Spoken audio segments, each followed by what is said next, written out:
What's up, guys? Welcome back to my channel. So today, in honor of Friday the 13th, I'm going to be telling you guys one of my scariest stories ever. At least it was, well, yeah, I said that right. It was my scariest experience ever. And it was about the time that I stabbed my sister.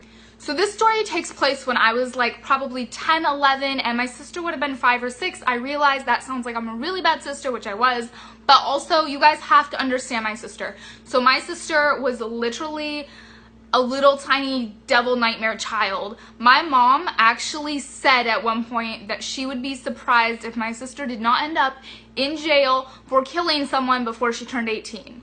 That is correct. My mom actually said that. And my mom's the kind of person who doesn't say stuff. Like, she doesn't want to talk about people and, like, kind of will them to become that way, if that makes sense. Like, sometimes you'll say something about somebody and then they believe it internally and they become that way. So, you know, she's very into all of that kind of stuff. So it's not something she would have said unless she really believed it. Because she actually at one point was like, Shauna, I believe that if you don't change your ways, you're going to end up in prison because you're going to kill somebody. And she was really like that a lot when she was very, very young. She used to beat my other sister up, who was 2 years older than her. And she was just really mean and like violent and impulsive and aggressive. She wouldn't talk, she would growl. She would just growl at you. Like, you'd say, hey, Shauna, like, what you doing? And she would just growl back in response. She has a nickname, Bear, because she growls. Not because she's like a cute little teddy bear, but because she growls. So that's like my sister when she was little, okay? And she grew out of that. By the time she was like 7, 8, 9, she was great. And she's been great ever since. She has the most personality out of anybody I've ever met. She just worked at a Motel 6 all summer, and she just casually will tell you, like, oh yeah, this guy came in today and was like stabbed a couple times and bleeding all over the hotel. And I was like, hey man, what's up? You need any help? And he was like, nah, I'm like chill. I'm just like hiding from the police. And I was like, all right, cool, chill, enjoy. Like, she has those kind of stories that she'll just tell you, and she's just like so chill and so nonchalant about it. And she's sassy and she's hilarious. So I love my sister now, but as a child, nightmare child, okay? So this one day, my sister was being an ultimate pill. She was just being argumentative, she was being whiny, she was being sassy, she was doing that thing that siblings do where they bother you to see if they can get you to react. And in the midst of all of this, my mom runs out of laundry soap and she's like, guys, we have to go to the store. Now, my mom was basically a single mom raising us. I mean, my dad was around a little bit, but not really. So she took us all, threw us into a truck, and it was one of those trucks that has the bench seat in the back and then the 2 seats in the front.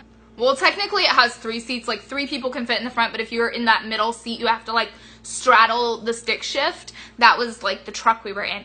And so the 3 younger kids, because there are 4 of us total, they go in the back seat, I get to go in the front seat, because I'm almost 5 years older than my next youngest sibling, and then they're all 2 years apart in age. So like my little brother's 10 years younger than me. So there's quite a distance in age. So I always got the front seat. So I'm sitting in the front seat, they're in the back seat, I'm buckling them in while my mom's getting like her stuff and keys and all that stuff together.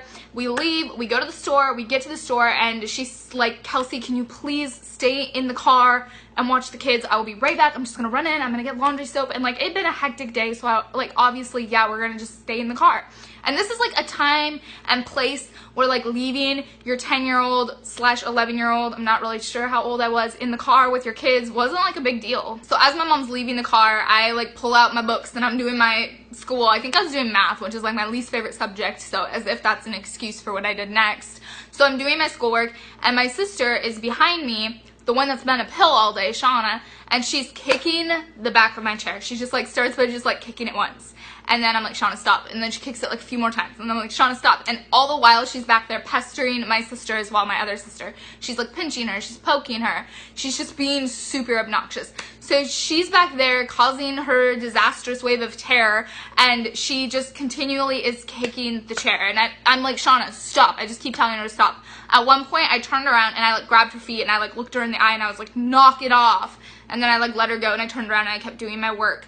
And she continued to kick the chair a bazillion million times until eventually I just like snapped. And this is not an excuse, do not snap at people, but it was just complete lack of self-control. I had a pencil in my hand and I was writing, and I like flipped it up into stabbing position. I swung around and I stabbed her in the bottom of the foot, and I just like let go. And I looked at her foot and realized that the pencil was in there like a good amount of inches. It wasn't really in their inches, but it was definitely at least like a half of an inch into her foot. And so she's screaming and like kicking, and the pencil is like hanging out of her foot as she's kicking. And I just like grabbed the pencil and pulled it out, and there's a hole, and it was bad. Around the time of all this chaos that's happening, my mom comes back to the car, and she sees what's happening in the car, which it's been happening all day, so I don't think she expected there to be a pencil hole in my sister's foot. But she gets in the car and she's like, what's going on? And my sister's just screaming bloody murder. My other sister, who's been sitting there quietly the whole time, like terrified looking, goes, Kelsey, stop Shauna. To which I replied, she deserved it, I think, or something, or she was being annoying. You know what kids say. I was just like, yeah, this girl deserved it. Like, I'm glad I stabbed her. Not really, but I did kind of feel that way still at the time. So my mom's like giving me a lecture. I don't remember the whole details of like getting in trouble or what that all entailed, but a few days later, my sister came down with a really bad sickness. Like, she was super, super, super sick, and she was getting progressively sicker and sicker and sicker. And my mom was getting progressively more worried and more worried and more worried. And she was really, really sick by like evening, like 5, 6, 7 at night. She'd gotten so sick that my mom actually called the local hospital and was like, do I need to bring my kid in? And they were like, well, tell us the symptoms. And so my mom starts listing off the symptoms that my sister has. She's like, yeah, she has a fever, she has this, she has that. She's telling the hospital all these things, and I don't know what the hospital's saying on the other end, but pretty soon I am like listening to the conversation because like I'm worried about my sister because I love my sister even though she was a brat, and so I hear them get really serious.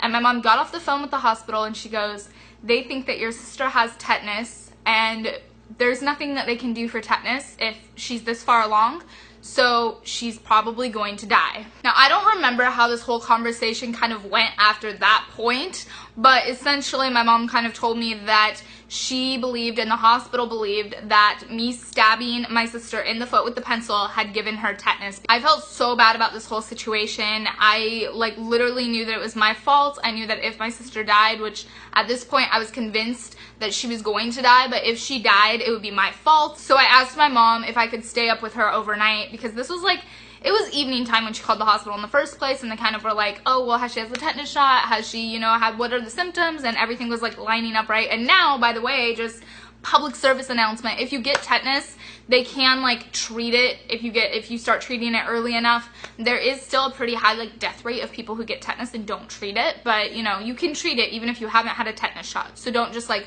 not get treatment for it because you hear my story and you're like, oh, well, I don't have a tetanus shot, I'm just gonna die. But like, I think back then they didn't really have as many options, so it just was what it was. It was like, oh, well, she's not up to date in her tetanus shot, so she's just gonna die. So that night, I stayed up as late as I could. I actually fell asleep, which, thinking back, like, what a crappy sister. Like, your sister's dying and you fall asleep.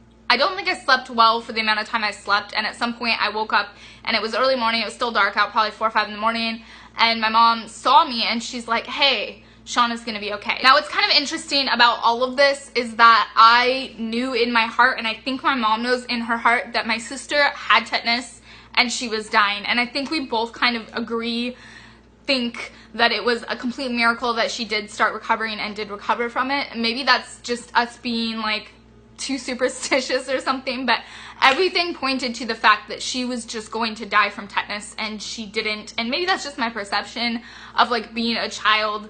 So I thought the story would be appropriate for Friday the 13th, since it is definitely the scariest story I know. If you guys enjoyed this Storytime video, it'd be awesome if you guys liked it down below, so I know that you guys like my Storytime videos, and I keep telling them to you guys, because if you guys don't like my videos, if you guys don't comment, I really don't have any motivation to keep making videos. Like, I love interacting with you guys. That's what I love about doing YouTube in general.